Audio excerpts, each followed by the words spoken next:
السلام علیکم، welcome to my channel invisible colour. College سے چھٹی کے ٹائم وہ اکثر باہر کھڑا ہوتا۔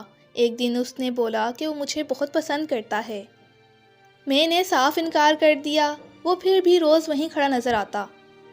پھر سے اس نے پرپوز کیا تو میں نے ہاں کر دی۔ ہم دونوں بہت خوش تھے اور ایسے ہی 8 سال گزر گئے۔ وہ مجھ سے بے پناہ محبت کرتا، روز ایک بات کہتا کہ پلیز مجھے چھوڑنا مت، میں تمہارے بغیر مر جاؤں گا۔ اس کے پاس کسی چیز کی کمی نہیں تھی، خوبصورت بھی بہت تھا اور اچھا بھی، اکلوتا بھی اور ماں کا لاڈلا بھی۔ میں سوچتی تھی کہ پتہ نہیں کیوں یہ مجھ جیسی سادہ سی لڑکی سے اتنی محبت کرتا ہے۔ اسے تو کوئی بھی اچھی لڑکی مل سکتی ہے۔ وہ مجھے اپنی ماما سے ملوانے لے گیا۔ اس کی ماما نے میرا ہاتھ چوما، ماتھا چوما اور بہت پیار دیا۔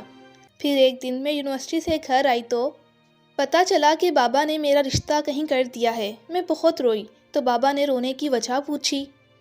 میں نے بابا کو بتا دیا، یہ بھی کہ وہ اہل تشیع ہے۔ بابا نے انکار کر دیا اور بولا کہ سوچنا بھی مت۔